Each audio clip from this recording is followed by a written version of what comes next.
Bonjour Alexandre de la Nézière. Bonjour Jean-Philippe.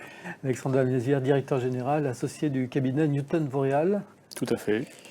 Et bonjour Jérôme Bourg, Jean-Philippe, bonjour. tout nouvel associé du cabinet Newton Voreal. Exactement, avec 10 jours d'expérience à mon compteur maintenant. Très bien. Alors pourquoi, première question, pourquoi Newton Voreal ? Le premier élément de réponse, il est dans cette salle. Ça tient aux personnes, ça tient à Alexandre et à Philippe-Pierre Dornier, les deux associés dirigeants de cabinet. C'est vraiment d'abord une rencontre humaine, l'envie de travailler ensemble, de passer du temps. On est sur des métiers quand même assez exigeants et prenants. Et le premier critère pour moi était vraiment le partage de valeurs, la vision du métier de consultant. D'accord. Mais alors c'est un peu une surprise, hein, j'allais dire, parce que le nom de Jérôme Bourg était très associé à DDS. Hein, Tout à fait. Ça a été un petit peu l'aventure du TMS hein, qui s'est développé, je dirais, au début des années 2000. Hein, jusqu'à maintenant, et ça continue.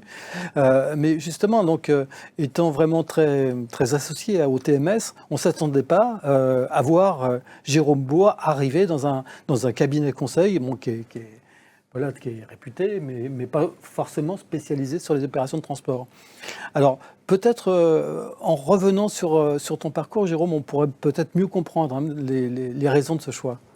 Oui, effectivement, je suis revenu à mes premiers amours. J'ai eu la chance de diriger DDS pendant quasiment 25 ans. Ouais. Nous avons été parmi les pionniers et nous avons fait émerger ces solutions autour du transport, mais pas uniquement, hein, puisque le périmètre couvrait aussi des solutions liées au sourcing international, aux approvisionnements, avec la reprise de fluides. J'ai un passé plus côté entreprise, prestataire chez DAER, où j'ai été DSI, et chez DHL, et puis mes premières expériences dans le conseil ouais. chez EY, ouais. Et donc je reviens à un métier que je connais bien. Qu'on appelait Ernst Young à Exactement, c'est Ernst Young à l'époque, et maintenant, qui n'est plus connu sous le nom que de EY maintenant. Tout à fait. D'accord. Et donc, effectivement, donc une couverture, donc une expertise à la fois en tant que prestataire, conseil et éditeur de logiciels, donc finalement une palette de compétences assez large hein, qui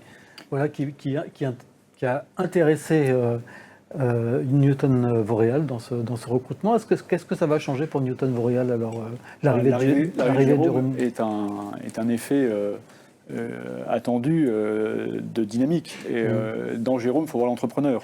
Avant de parler du consultant qu'il a été quand il était jeune ou de ses expériences chez prestataire ou chez éditeur, avant tout, c'est un homme d'entreprise. Et l'aventure de Newton est une aventure d'entreprise. C'est pour ça que quand on a commencé à échanger avec Jérôme et Philippe-Pierre sur la possibilité de travailler ensemble, on s'est dit que oui, on avait des convergences de vues sur l'objet social qui est une entreprise, comment la développer, comment la rendre au service de la société, et comment également la transmettre in fine à ceux qui devront la reprendre à terme. Et donc cette ambition d'entreprise et ces convergences de vues font qu'on a vu l'arrivée de Jérôme avec bonheur, puisqu'il va venir participer avec toute la compétence technique qu'il maîtrise parfaitement bien sur la transformation digitale des supplies, mais également avec cet esprit humain d'entreprise qui est le cœur dans l'ADN de Newton et dans ce qu'on veut faire perdurer dans cette entreprise.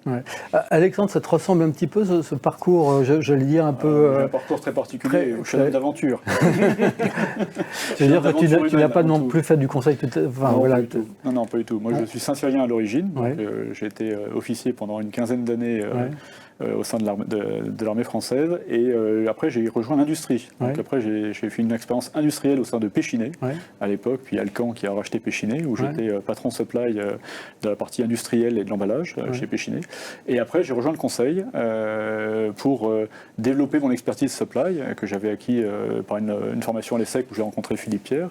Et Philippe-Pierre, à ce moment-là, m'a appelé à venir le rejoindre pour faire du conseil avec lui, pour développer mon expertise. Et finalement, je suis resté comme consultant parce que le métier m'a intéressé. J'ai retrouvé cette agilité d'esprit qui permettait de changer de sujet régulièrement, de ne jamais s'ennuyer et d'avoir des problématiques assez compliquées in fine, de devoir les résoudre sans forcément avoir la clé dès le départ. Et donc ce jeu d'esprit m'a fortement motivé, et l'homme d'aventure que je suis a perduré dans ce métier du conseil, où je suis maintenant pleinement ancré depuis pratiquement une douzaine d'années en tant que directeur général de Newton, et bien sûr associé à la manœuvre dans pas mal de missions opérationnelles. Donc Newton Voreal, cabinet donc créé en 98 par Philippe Pierre Dornier. 1998, exactement. Hervé Matt. Grosse clientèle de noms de grosses marques, de noms très connus. Alors on est une des plus vieilles marques du conseil en supply, donc le conseil d'expertise sur la place. On existe depuis 25 ans, on a travaillé dans beaucoup de secteurs d'activité. On n'a pas de volonté d'être concentré sur un secteur d'activité, on adresse la supply chain au sens large, avec une volonté d'être dans l'expertise métier. Donc autour de nous, l'équipe de consultants, c'est avant tout les gens qui viennent du terrain, qui ont été des opérationnels et qui ont une vraie culture métier, un vrai savoir-faire, et qui vont donc le transmettre à nos clients à travers les problématiques qu'on veut s'adresser pour les faire monter en compétences. Donc on a des clients qui sont aussi bien industriels que grands distributeurs, on a des clients qui sont également des institutions publiques, des ministères ou des grandes entités publiques qui font appel à nous pour des problématiques supply ou gestion des opérations. Vous dites souvent que vous êtes axé sur le résultat, ça veut dire quoi? Alors nous sommes axés sur le résultat, c'est-à-dire qu'avant tout, ce qu'on aime délivrer, c'est une valeur ajoutée. Et le conseil, pour nous, c'est une valeur ajoutée. Si on vient au service d'une entreprise, c'est pour délivrer une valeur qui est une valeur ajoutée par rapport à ce qu'elle pourrait par elle-même délivrer. Donc on est en supplétif, pour reprendre un terme militaire, en force d'appui, et on vient donc appuyer une société pour résoudre un problème et lui apporter donc une valeur ajoutée. Et donc derrière, soit une performance améliorée, soit une qualité de service qui est développée, soit une économie de gain et une amélioration de sa productivité. Bref, tous ces sujets qui aujourd'hui font appel à des ressources externes parce qu'on n'a pas le temps de les traiter en interne ou parce qu'on n'a pas forcément la compétence très pointue, très technique à ce moment-là. Et les cabinets de conseil ont la chance d'avoir ces compétences disponibles. Et donc c'est pour ça qu'on fait appel à eux. Donc on rentre dans cette logique de valeur ajoutée du conseil. D'accord. Jérôme, quelle est la feuille de route? Qu'est-ce qu'on t'a demandé plus particulièrement de faire en arrivant chez Newton? Alors, deux sujets. Le premier sujet, c'est bien sûr contribuer au développement de l'entreprise. Donc, il y a tout un enjeu de développement autour du marketing digital en particulier. Et puis, un sujet, je vais utiliser à nouveau le terme de digital, que je porte aussi depuis des années, sur le développement de toute l'offre de compétences autour de cette question de digitalisation de la supply chain, qui reste encore un sujet peu maîtrisée par beaucoup d'entreprises, ou de manière assez disparate, et sur laquelle nous avons des compétences importantes à faire valoir, et surtout vraiment en mettant, c'est pas l'outil digital pour l'outil digital, c'est vraiment au service d'une stratégie supply chain, de gains dans le business model, dans un moment effectivement où il y a une transformation forte. On le voit, l'économie a été quand même soumise à des changements assez majeurs, donc nos clients ont aussi besoin de cet accompagnement, de cet éclairage, de cet effet d'accélération que nous pouvons apporter et qu'apporte l'outil digital.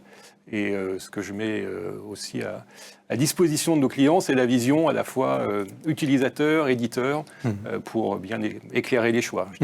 Mais est-ce que ces 20 dernières années, passées au service de la gestion du transport, c'est quelque chose qui va apporter, j'allais dire, une offre particulière, une orientation supplémentaire, enfin une offre de service supplémentaire au cabinet? Alors, le sujet TMS, effectivement, est un des sujets, puisqu'on sait que le taux d'équipement du marché reste faible. L'équipement en TMS, on le constate en permanence, n'a toujours pas dépassé un tiers du marché. Et puis, c'est une activité pour laquelle on a encore besoin de conseils. Complètement, oui. À la fois pour la solution elle-même. Et pédagogie même. Pédagogie, il y a un gros enjeu aussi sur la collaboration, sur la manière d'embarquer son écosystème de transporteurs, ses clients, ses fournisseurs. Un gros enjeu aussi, et c'est une valeur importante pour moi, autour de l'aspect développement durable, sur lequel le transport est un des éléments importants, en particulier dans les démarches de décarbonation. Et donc l'idée, c'est d'avoir cette expertise mise à disposition, mais on a aussi une capacité forte autour des sujets WMS, OMS, APS. Et donc l'idée, c'est clairement de pousser un ensemble d'éléments de méthodologie, de savoir-faire, de base de connaissances sur l'ensemble de ces sujets digitaux. Pour rebondir sur ce que dit Jérôme, c'est qu'il faut voir qu'aujourd'hui, l'écosystème de nos interventions fait qu'une mission sur deux va va finaliser sur une problématique SI quelque part. Que ce soit dans le transport, dans l'entreposage, dans la planification, etc. Il y a forcément une problématique SI derrière. Et on s'aperçoit que ça devient extrêmement compliqué pour pas mal de clients, parce que les systèmes sont de plus en plus liés, parce qu'il y a un problème de gestion des datas, parce qu'il y a un problème de connexion, d'interface, de collaboration, et donc il nous faut maintenant monter en expertise sur ces sujets-là. Et l'arrivée de Jérôme fait partie de cette montée en expertise. On a déjà un socle de compétences qu'on veut développer pour répondre encore mieux aux besoins de nos clients, qui sont vraiment face à des problématiques de plus en plus novatrices. Qu'est-ce qu'on fait avec l'IA? Comment est-ce que je partage mes données? Comment est-ce que je ne les partage pas? Où est-ce que je mets mes données de base, etc., etc., qui font qu'aujourd'hui, il faut qu'on se concentre davantage sur ces sujets de système d'information pour la supply. Donc la transfo digitale de la supply devient une affaire de spécialistes. Alors, Newton Voreal est un cabinet qui existe depuis 1998, je le rappelais tout à l'heure, mais c'est un cabinet aussi qui est associé à une structure plus importante qui s'appelle Eurogroup. Alors, c'est quoi cette association? Est-ce que vous pouvez en dire un mot? C'est une association particulière. En fait, Eurogroup, on travaille avec Eurogroup depuis 2007. En totale indépendance et en très grande liberté d'esprit. On a toujours été au contact d'Eurogroup pour des problématiques liées à la supply dans des environnements assez larges, type la transformation publique, type les armées, type l'EDF, etc. Et on s'est dit au bout d'un certain nombre d'années qu'il serait dommage de diverger et de partir chacun de notre côté. Donc on avait intérêt à concentrer nos forces et à les lier dans le temps. C'est comme ça qu'on a fait un partenariat avec Eurogroup. Eurogroup est rentré avec une part minoritaire au capital de Newton Voreal pour s'assurer de la convergence des équipes dans le temps long sur ces problématiques supply dans l'environnement d'Eurogroup. Et on est aujourd'hui avec un partenariat qui dure donc depuis 2007, non officiellement, mais depuis 2017 de manière capitalistique, qui nous emmène sur en fait un partage de compétences avec une équipe qui nous apporte énormément.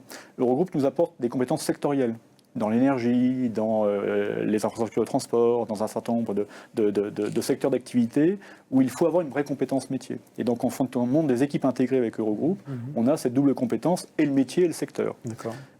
Donc, on a une équipe qui est élargie avec Eurogroup, qui est une maison qui pèse 300 consultants en France et 3500 consultants dans le monde entier, avec des bureaux qui sont aussi bien en Europe qu'en Amérique du Nord, qu'en Asie.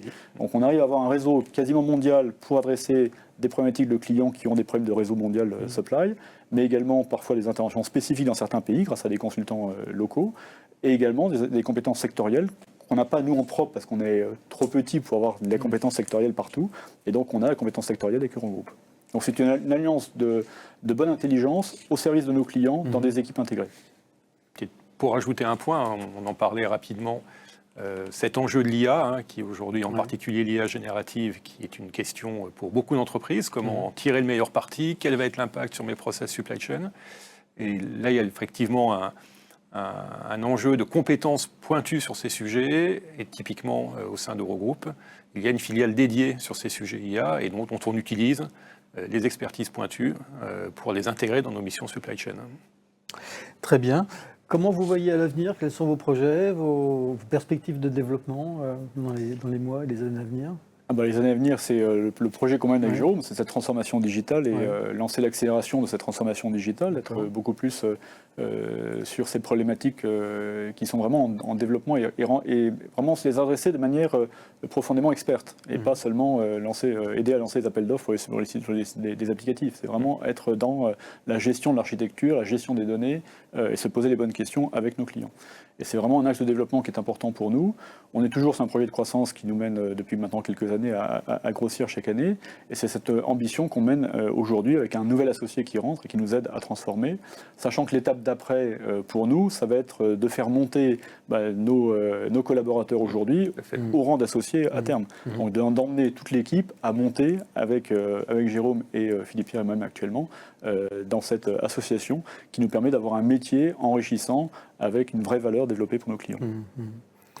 Alors Jérôme, tu es un homme heureux après l'aventure réussie de DDS, donc voici une nouvelle aventure, une nouvelle page qui se tourne. Exactement, une nouvelle page qui se tourne avec grand plaisir et qui s'ouvre. Et effectivement, le plaisir des échanges au quotidien avec cette équipe, ces équipes très variées. C'est vrai qu'il y a des personnes qui viennent d'horizons très diverses, une équipe très agile, très dynamique, très souriante, et puis